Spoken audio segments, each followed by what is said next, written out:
नमस्कार, मैं अविनाश। आप मुझे देख रहे हैं मेरे चैनल यूट्यूब पे सबकी बात अविनाश के साथ। आज मैं एक ऐसे पर्सन से रूबरू कराने जा रहा हूँ जो किसी भी परिचय का मोहताज नहीं है और ना ही किसी भी परिस्थितियों का मोहताज है। इसके साथ समस्याएं भी बहुत रही और चुनौतियां भी बहुत रही और उन चुनौतियों को इसने बहुत बारीकियों से सुलझा। मैं इसलिए कह पा रहा हूँ क्योंकि मैं व्यक्तिगत रूप से इनका बैचमेट रहा हूँ और मुझे खुशी हो रही है अपने चैनल पे बुला के, इसलिए कि मैं एक हिसाब से कह सकते हैं ना कि बहुत दिनों बाद मिल रहा हूँ इनसे, क्योंकि ये अपने पढ़ाई मशगूल थे और मैं भी था, साथ में एग्जाम दे रहा हूँ और साथ में कहीं ना कहीं आपको साथ देख रहा है। तो इनके खुद के बारे में लगभग 1 साल 1.5 साल से ये मतलब अंडरग्राउंड थे।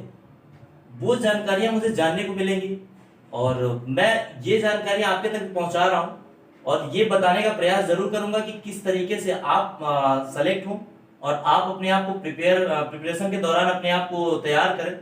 उन सारी बातों को आप देखने के लिए आप मेरे साथ बने रहिए।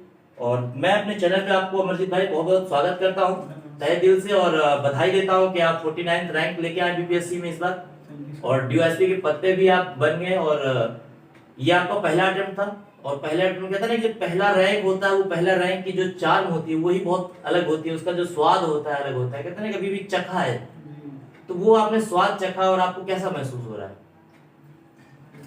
खुशी है और खुशी के साथ साथ एक संतोष है कि चलो इतने साल का प्रयास, इतने साल का संघर्ष, कुछ तो जीवन में सफलता मिली और घर परिवार भी खुश है। तो इससे बड़ी किसी भी छात्र, किसी व्यक्ति के लिए इससे बड़ी सफलता क्या हो सकती है? मैं आपसे एक व्यक्तिगत बहुत ज्यादा तो नहीं चाहूंगा, लेकिन ये जरूर जानना चाहूंगा कि आप सबसे पहले मेरे दर्शकों को बताएं कि आप कहाँ से हैं, आप अपना पहचान जिसके कहते हैं ना मूल जड़ आपका क्या है।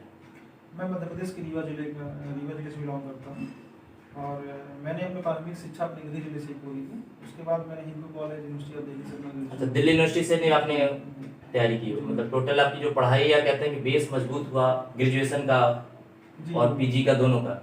पीजी मैंने नहीं किया। अच्छा, पीजी आपने अभी किया नहीं है। मैं अगर आपसे ये पूछूं कि स्टडी आप इसके बारे में सोचा कैसे है? मतलब सबसे पहले तो बीपीएससी, यूपीएससी, पीसीएस, एमपीपीएसएस आप रीवा आते हैं तो वहाँ पे एमपीपीसीएस होगा। उन सबों को सबसे पहले होता है कि आप सिविल सर्विस या अधिकारी बनने की राह में मतलब सोचा कैसे? एक हम लोग के अंदर चाह होती है कि समाज के लिए कुछ करें, तो वो चाह ने हमें इसकी ओर आकर्षित किया। दूसरा, हम जैसे हम लोग न्यूज़पेपर पढ़ते रहते हैं तो रोज कलेक्टर्स एसपी का नाम आता है, तो उससे भी एक प्रेरणा हुई और समाज में उनका सम्मान देख के कि नहीं यहाँ जाना चाहिए। हमारे परिवार से भी कोई सिविल सर्विसेज की ओर नहीं था, तो उससे एक सकारात्मक रुझान इसके ओर विकसित हुआ और इसीलिए मैंने 12th मैथमेटिक्स बैकग्राउंड से पूरा किया और मैंने स्ट्रीम चेंज कर लिया, ह्यूमैनिटीज़ की ओर आ गया। तो इसका यही कारण रहा कि हमें इस ओर जाना है। कोई ऐसा एक आपके जीवन में एक इंसान, जैसे मम्मी हो, पापा हो या दोस्त हो या कोई महिला मित्र हो, जो पुशअप करे इस बात को कि नहीं आपको अधिकारी बनना है और या उसकी चाह रखती हो, चाहे वो माँ हो, चाहे बाबूजी हो, चाहे कोई व्यक्ति ऐसा जो स्पेशल जिसका आप नाम लेना चाहें? इसमें मैं अपने माता जी का नाम लेना चाहूँगा। उन्होंने 13 साल हम लोग को पढ़ा है रीवा में किराए कमरे में लेके, और अकेले पापा नहीं रहते थे, पापा 1 दिन हफ्ते में आते थे। तो इसमें माता जी के मेरे विशेष तौर पर योगदान रहा और साथ ही पापा का भी योगदान रहा। ऐसा नहीं, उन्होंने लगातार इस तैयारी के दौरान में कई एग्जाम से सफल हुआ, तो उन्होंने कहा बस होगा, लगे रहो। और मेरे बड़े भाई नीरज का भी ये रहा कि चलो तुम लगे रहो, होगा। और ये था कि चलो मैं हूँ, कुछ नहीं हुआ तो मैं हूँ ना, तो बस वो मैं हूँ वो भावना ही हमें इतना प्रोत्साहित कर देती है कि चलो ठीक है, अब हम लगे हैं ना, अभी काम ही क्या है। तो आपने माता जी का जिक्र किया, तो मैंने दफा कई लोगों का देखा है, कई लोगों को लिया है, उसमें ये जरूर कहते हैं कि माँ मेरी चाहती थी पर उन्होंने सपोर्ट किया, उन्होंने किराए का कमरा लेके पढ़ाया। ये थोड़ा सा मेरे लिए एक नया चीज़ है कि माँ मतलब कहीं ना कहीं परिवार का रोल अदा कर रही है, कहीं ना कहीं पिता का रोल अदा कर रही है, बाहर रह के पेरेंट्स का रोल, टोटली होल पेरेंट्स का रोल। जो आपने एक वक्त बोला कि माँ बाहर किराए का कमरा लेके पढ़ाया, जहाँ माँ सुख सुविधाओं के साथ रहती है, अपने परिवार में रहती है, अपने गांव देहात में रहती है, वो आपको पढ़ाने के लिए वो अपनी सुख सुविधाओं को त्याग के, उसके बारे में आप क्या है मतलब क्या कहना चाहेंगे? माता का तो कोई भी कार्य होता है निस्वार्थी होता है, हमें इसको निस्वार्थ भाव से देखना चाहिए। और दूसरा ये कि पढ़ाने की बड़ी लालसा कि बच्चे हमारे पढ़ेंगे। और बचपन में हम लोग दोनों भाई थोड़ा उदंड भी थे, उस उदंडता को भी झेल कर उन्होंने इतना टॉलरेंस बनाए रखा और उस सहिष्णु वातावरण और एक कम्पैक्टफुल इन्वायरमेंट हमको लिया कि आप पढ़ो। और उसके बाद मैं बीए करने दिल्ली आया। हम लोग इस बैकग्राउंड से हैं जो आर्थिक पृष्ठभूमि से, बीए करने के लिए दिल्ली कोई नहीं पहुँचता, तो इसलिए मेरे पापा ने बोला ठीक है जाओ बीए करने के लिए दिल्ली जाओ। दिल्ली आने का मेन ये था कि मैं तैयारी करूँगा। तो मतलब मम्मी ने ये किया कि हर संभव जो चाहिए एक छात्र को वो इन्वायरमेंट देने का प्रयास किया, और उसमें बैक सपोर्ट तो पापा ही कर रहे थे। यानी दोनों लोगों ने अपने जिन जिन चीज़ों से वो जूझे थे उन्होंने अपने से बेहतर बनाने का प्रयास किया, और हर एक पेरेंट्स अपने बच्चे को बेहतर बनाने का प्रयास करता है, इसमें कोई नहीं होता है। मतलब लाइट और गेट बंद करने का माँ करी, लेकिन जो जमीन के स्तंभ थे वो पिता चुपचाप करते आते थे, मजबूती से खड़े थे आपके साथ। मैं ये पूछना चाहूँगा, जो आपका दिल्ली का सफ़र है, आप लगभग यहाँ पे 4 साल बिता चुके, 5 साल, 5 ईयर जो आपने कंप्लीट किया, उसमें आपने क्या सीखा और आपने क्या देखा कि अन्य बच्चे जो सेलेक्ट नहीं हो पा रहे हैं कहाँ कमियाँ कर रहे हैं, और आप भी इसके पहले शायद कुछ कमियाँ की होंगी, तो वो कमियाँ कहाँ हैं? हमें लगता है कि हमको इस मतलब जब भी तैयारी करने की आना चाहिए तो एक ग्लैमराइजेशन जो है तैयारी का, उससे जरूर उसके बारे में सोचना चाहिए कि क्या इतना ग्लैमर है और क्या चीज़ें यहीं तक सिमट के रह जाती हैं। तो जब भी मैं तैयारी करने आऊँ तो मैंने 2-3 साल में ये अनुभव किया कि नहीं यार मेरे पास प्लान भी होना चाहिए। तो आप यूपीएससी के साथ साथ एक दो अटेम्प्ट आप सीरियस दो, उसके बाद आप स्टेट पीसीएस को रिजाइन कर सकते हैं। दूसरा ये है कि स्टेट पीसीएस में भी सीट्स लिमिटेड है, कंपटीशन कैसा भी हो लेकिन सीट्स लिमिटेड है, जो कंपटीशन ऑटोमेटिकली बहुत ज़्यादा बढ़ा देता है। तो आपको अन्य विकल्पों के बारे में भी सोचना चाहिए, मेरा स्वयं का ऐसा मानना है, और मैंने भी सोचा था, ऐसा नहीं है। दूसरा आपने पूछा था कि एक बार क्या मतलब जो आप दिल्ली आए तो उन बच्चों को क्या मतलब जो सेलेक्ट नहीं हो पा रहे हैं या कहीं न कहीं इस माया नगरी में जो भ्रम में फंस रहे हैं, उनको क्या करने की ज़रूरत है कि कहीं न कहीं सफलता की राह पे बढ़े? धन्यवाद अविनाश जी क्वेश्चन रिपीट करने के लिए। उनका ये था कि मतलब उनका सुझाव ये रहेगा कि आप भटकाव से बचें। दूसरा, कोचिंग की अंधभक्ति या किसी व्यक्ति विशेष की अंधभक्ति करना बंद करें। आप अपने स्वयं का विवेक इस्तेमाल करें। आप कोचिंग के प्रति या आप कोचिंग के प्रति या किसी व्यक्ति विशेष के प्रति से ज़्यादा जिम्मेदार अपने माता पिता के प्रति हैं। तो आपको ये ध्यान रखना चाहिए क्या हमारे लिए सही है और क्या गलत है, क्या इससे हम सिलेक्शन की ओर पास जा रहे हैं कि दूर जा रहे हैं। आप अपने स्वयं का विवेक इस्तेमाल करें। मतलब डे बाय डे आकलन हम खुद का करें कि हम जो कर रहे हैं हाँ, वो हमारे प्रगति पे ला रहा है या हमें कहीं के पीछे ले रहा है जीवन के इस लिए। प्रोसेस में सेल्फ एवेल्यूएशन बहुत महत्वपूर्ण है। आप सेल्फ को एवेल्यूएट कीजिए और ये देखिए कि आप सिलेक्शन क्लोज जा रहे हैं या दूर जा रहे हैं। दूसरा ये देखिए अपनी स्वयं की रणनीति बनाइए। कुछ बहुत सारे मटेरियल्स के पीछे मत भागिए, ना बहुत सारे कोचिंग्स के प्रति भागिए। आप अपने स्वयं की रणनीति बनाइए, स्वयं का विवेक इस्तेमाल कीजिए। और ये एग्जाम स्मार्टनेस का ही एग्जाम है, अगर आप वो स्मार्टनेस यूज करें। बड़े भैया और कोचिंगों के दादा और बहुत सारी जो बड़ी बड़े होर्डिंगों के पीछे भागने से अच्छा है कि स्वयं पे भरोसा जी, करें। अगर सिलेक्शन उन्हीं का होता है, आपने देखा होगा। मैं तो मतलब इतना जैसे बुक्स वगैरह आप जो पढ़ते थे तो क्या एनसीईआरटी वगैरह का ज़्यादा यूटिलाइज या बेसिक्स कुछ ऐसी बुकें जो बहुत ज़्यादा बीपीएससी फोकस करती हैं या यूपीएससी के दरमियान ही जो आपने पढ़ाई की? बीपीएससी का लगभग कमोबेश यूपीएससी जैसा ही है, ऐसा कुछ बहुत अंतर नहीं है यूपीएससी और बीपीएससी में। और 69 प्रीलिम्स आप देखेंगे तो एकदम मतलब अच्छे क्वेश्चन उन्होंने पूछा, तो उसको प्रेज ही किया जाना चाहिए, उसका स्वागत भी मतलब स्वागत किया जाना चाहिए। तो आप देखेंगे एनसीईआरटी का प्रयोग बिल्कुल कीजिए बेसिक बनाने के लिए, उसमें कोई डाउट नहीं है। दूसरा, आप स्वयं के नोट्स बना लें, या आप किसी कोचिंग संस्थान में मान लीजिए जुड़े हुए हैं तो उसी के नोट्स, अगर आप कोचिंग संस्थान से जुड़े हुए हैं तो उनके पर भरोसा कीजिए, उनके नोट्स के ऊपर भरोसा कीजिए और अपने ऊपर भरोसा कीजिए। भरोसा करना इस प्रोसेस में पूरा सबसे ज़्यादा महत्वपूर्ण है, और इसके माध्यम से अपनी स्वयं की रणनीति बनाइए, आप निश्चित तौर पर सफल होंगे। आपने कोई कोचिंग वगैरह ली यहाँ पे या सेल्फ स्टडी की? हाँ, मैंने कोचिंग ली, और सेल्फ स्टडी पे कोचिंग एक लेवल तक ही आपको मदद कर पाती है, उसके बाद आपको सेल्फ स्टडी करनी पड़ती है। और कोचिंग आपको पुशअप कर सकती है, लेकिन कोचिंग को कहाँ तक आप सही मानते हैं? जैसे आज बच्चा कोचिंगों की भीड़ में दौड़ रहा है, बड़ी बड़ी होर्डिंग हो, चाहे वो हिंदी मीडियम का हो चाहे इंग्लिश मीडियम का हो, कहीं ना कहीं हिंदी मीडियम का ग्राफ भी कम हो रहा है सिलेक्शन में, तो क्या इसमें कोचिंग जिम्मेवार है या बच्चा खुद जिम्मेवार है या सरकारें या शिक्षा पद्धति जिम्मेवार है? क्या आप मानते हैं? क्योंकि अब तो आप अधिकारी बन चुके हैं और आप कहीं ना कहीं वो प्रोग्राम को लाएंगे, बिहार की शिक्षा नीतियों को देखना पड़ेगा आपको कि क्या वाकई में बन रहा है कि नहीं। कल को आप सचिवालय में बैठेंगे। बहुत अच्छा प्रश्न पूछा आपने। इसमें जैसे इसमें सरकार का फेलियर तो है। जैसे सिंपल सी बात है कि आप सिर्फ यूपीएससी छोड़िए, आप ये देखिए कि नीट हो गया, जेई हो गया, आईआईटी जेई हो गया, यहाँ पे देखेंगे कोचिंग्स बहुत ज़्यादा चल रही है इवन 11th-12th में।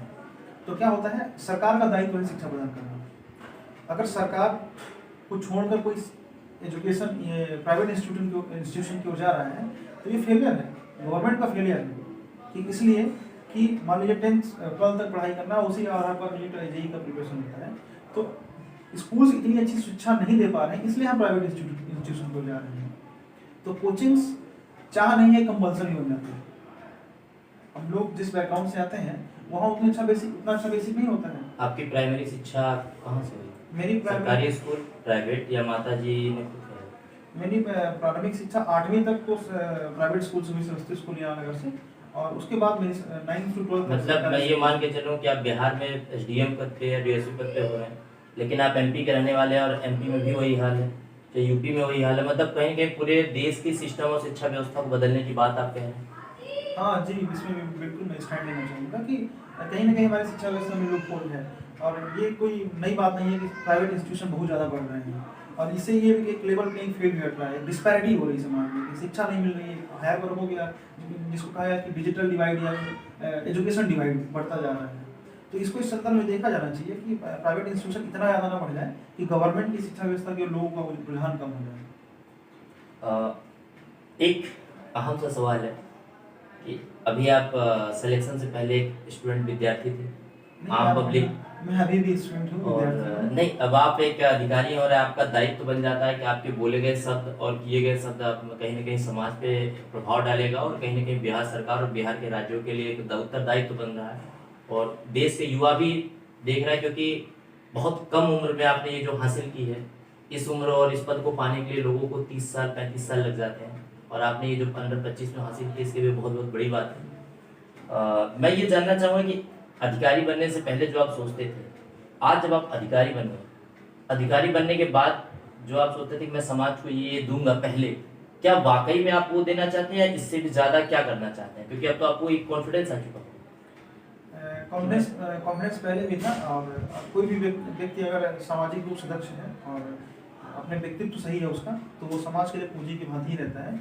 और इस मुखर्जी नगर और नेहरू विहार की भीड़ से कोई सफल व्यक्ति बहुत निकले हो या ना निकले हो, लेकिन ये बात है कि समाज की पूंजी ही है, और यह कोई भी यूपीएससी की तैयारी कर लेता है तो समाज के लिए पूंजी है, तो वो भी समाज में बहुत अच्छे परिवर्तन ला सकता है।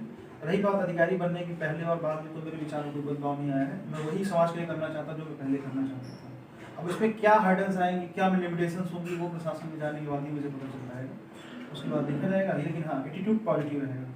एक आप मुख्य उद्देश्य जो लेके चलना चाहें हमेशा कि मुझे ये अगर मौका मिला सरकार के सामने रखने का या बदलाव करने का, तो आप किस विषय पे बहुत ज़्यादा जो आप मुख्य बदलाव रहेगा? मेरा सबसे ज़्यादा फोकस है शिक्षा पे ही रहेगा, और स्वास्थ्य भी मतलब बड़ा मुद्दा है।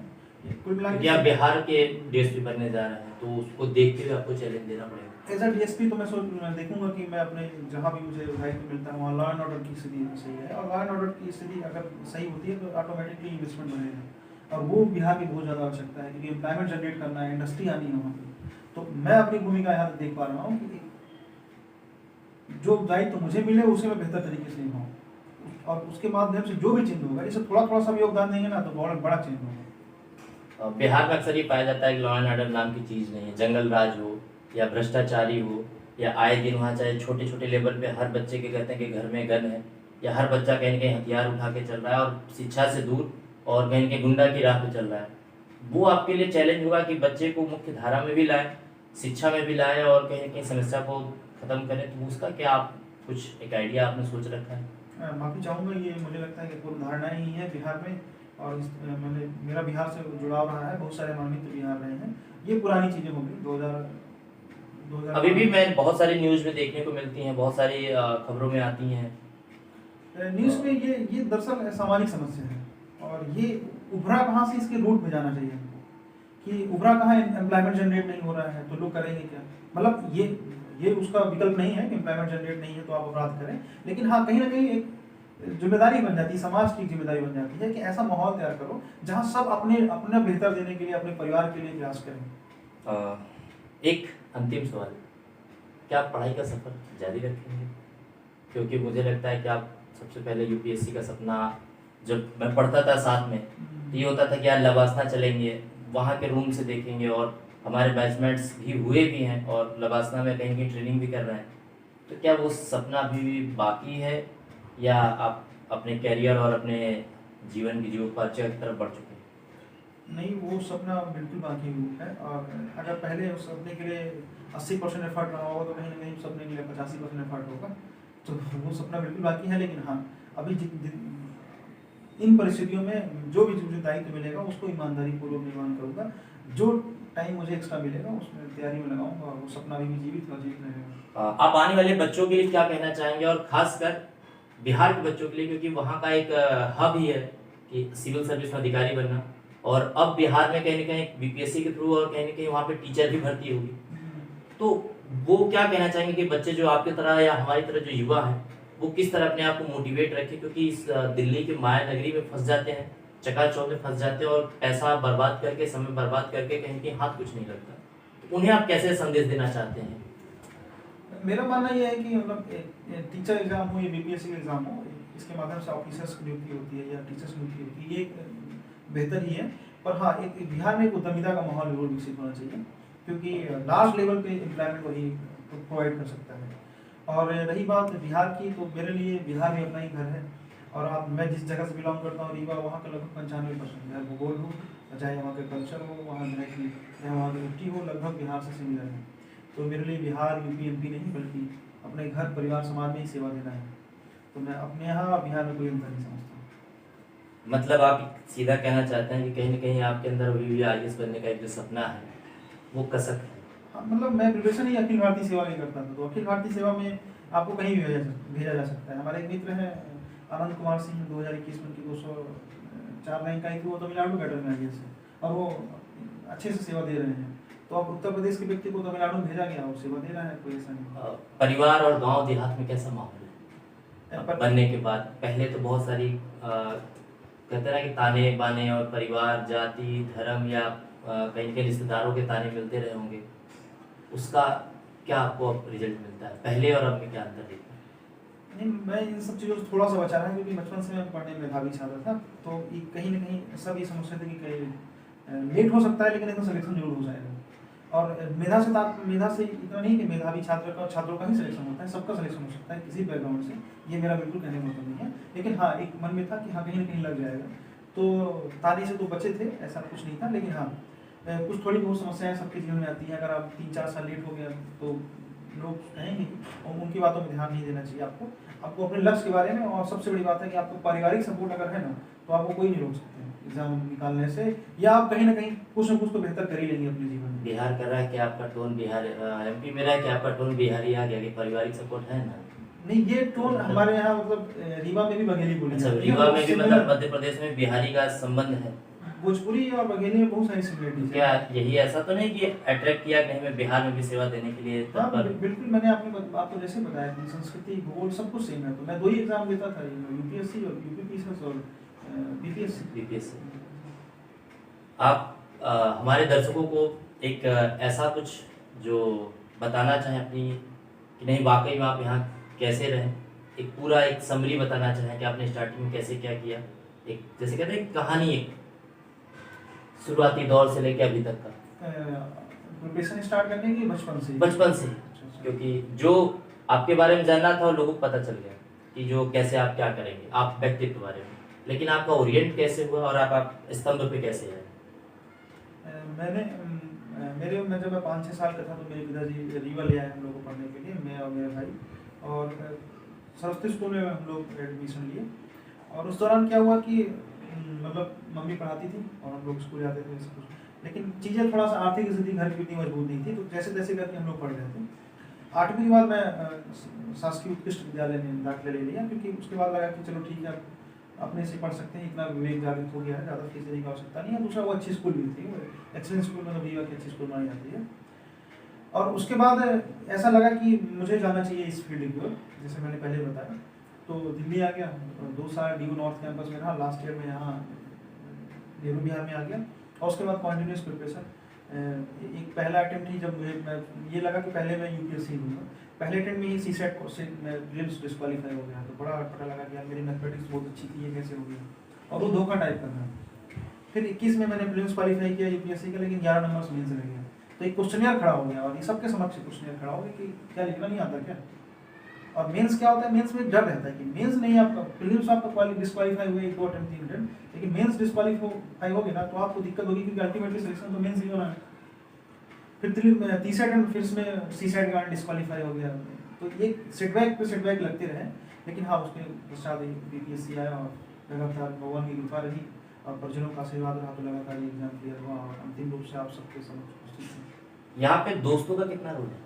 क्योंकि बाहर दोस्त ही परिवार होता है, माई बाप होता है, भाई होता है, छोटा होता है, बेटा, सब कहते हैं ना कि सबकी पूर्ति दोस्त ही करता है, तो उनकी कितनी? ये बात आपने सही कही कि मतलब घर अब आप बाहर आ गए हो ना तो आप दोस्त ही हैं आपके, जो पूरा परिवार ही है आपके दोस्त हैं। तो आपको दोस्तों को लेके सकारात्मक रहना चाहिए और उनको लेके मतलब उनमें आप एक ग्रुप बनाओ, एक पॉजिटिव लोगों का ग्रुप बनाओ और उनके साथ जिनके साथ आपकी लाइफ से मिलती है और उसके माध्यम से आप कोशिश करो कि आपको पढ़ाई में भी हेल्प मिले और साथ ही साथ आपको रिफ्रेश करें। और मैंने अब एक चीज़ देखा है कि लोग मतलब हिंदी मीडियम के बच्चों क्या है कि लगातार किताबों में ही घुसे रहते हैं, ऐसा कोई जरूरत नहीं है। मैं हर तीसरे चौथे दिन में क्रिकेट खेलने जाता था, अब 3-4 घंटे 5 घंटे ही वेस्ट हो जाते थे, लेकिन उसको मैं इस दृष्टिकोण से नहीं लेता था कि टाइम वेस्ट हो गया, उसको मानता था कि ये टाइम यूटिलाइज हो।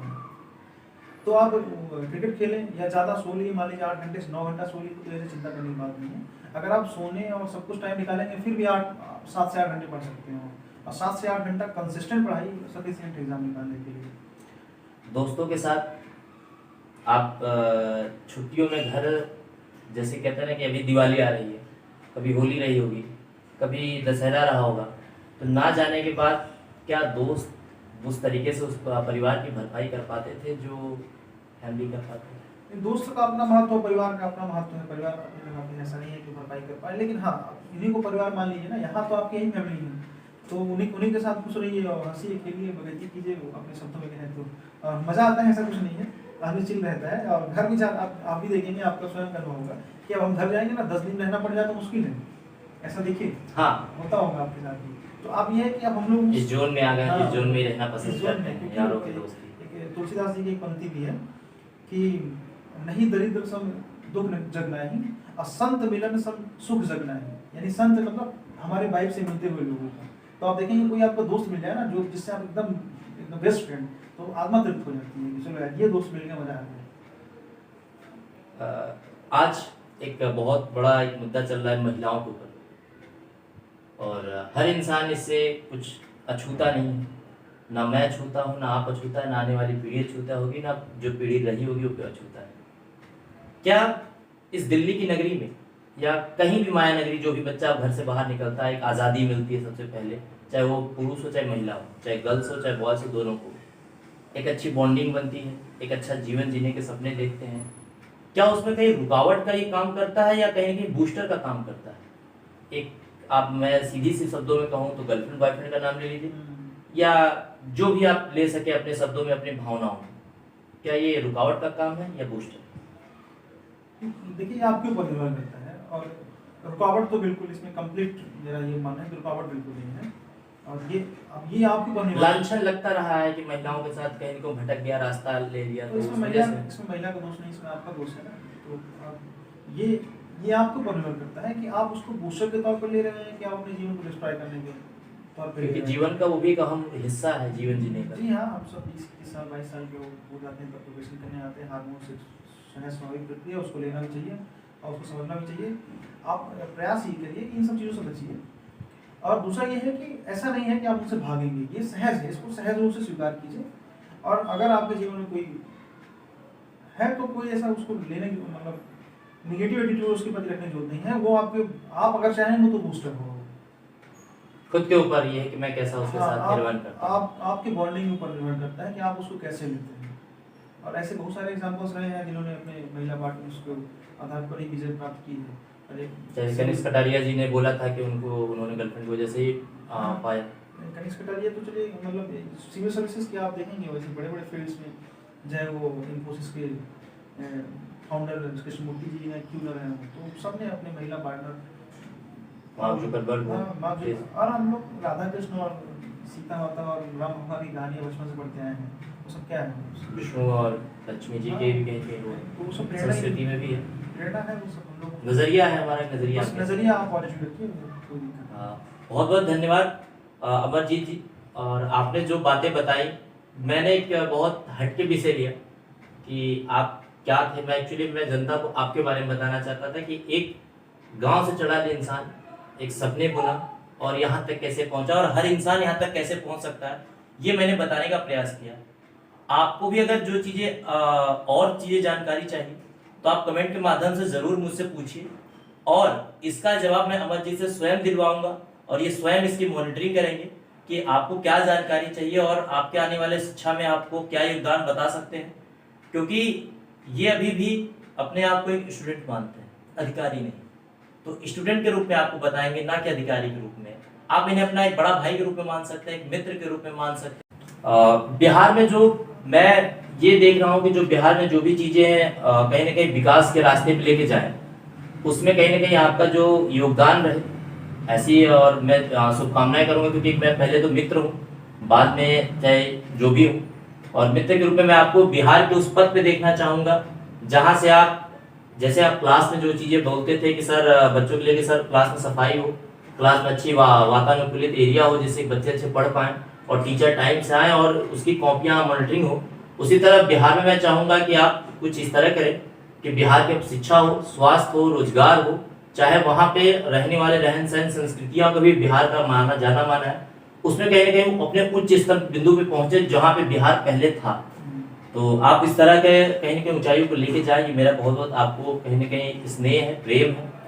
और आप पहले कहीं ना कहीं स्टूडेंट पहले हैं और अधिकारी बाद में है। तो मैं अपने कहीं ना कहीं चैनल के माध्यम से ज़रूर बोलना चाहूँगा कि जो बच्चों को कहीं ना कहीं जिसमें समस्या हो रही हो, चाहे बीपीएससी में हो, चाहे यूपीएससी में हो, और चाहे किसी भी सिविल सर्विस के लिए आपको समस्या हो, आप डायरेक्ट चैनल पे कमेंट करिए और डायरेक्ट अमरजीत जी आपको बताएंगे, मॉनिटरिंग करेंगे। क्योंकि हमारा इनका पहले ही हो चुका है कि जो भी बच्चों को नहीं आ रहा है, हम उसके पीछे लगने का प्रयास करेंगे और उन्हें बताने का प्रयास करेंगे जो गाँव देहात, पिछड़े और अनुसूचित जनजाति, या जो भी आप कह लीजिए कि जिनके पास वो बेसिक समझ शायद नहीं पहुंच पा रही बड़ी बड़ी कोचिंग संस्थाओं के बजाय, तो वो इन्होंने खुद जूझा है, खुद लड़ा है और आज यहाँ पे बैठे हुए हैं, और इस माध्यम से इनको कहीं ना कहीं आपको बताने का प्रयास करेंगे। इसके लिए बहुत बहुत धन्यवाद कि आप सर मेरे चैनल पे आए, और मैं चाहूँगा कि आप इसी तरह यूपीएससी भी क्वालिफाई करें और मैं दोबारा आपको अपने चैनल पे बुलाऊं और लबासना के साथ कहीं ना कहीं ट्रेनिंग का और उसके बाद मैं लूँ। तो बहुत बहुत धन्यवाद आपको कि आप मेरे चैनल पे आए, और इसी तरह आप मेरे चैनल पे बने रहिए, और भी मैं बहुत सारी चीज़ें लेके आऊँगा। आप देखते रहिए सबकी बात अविनाश के साथ। नमस्कार।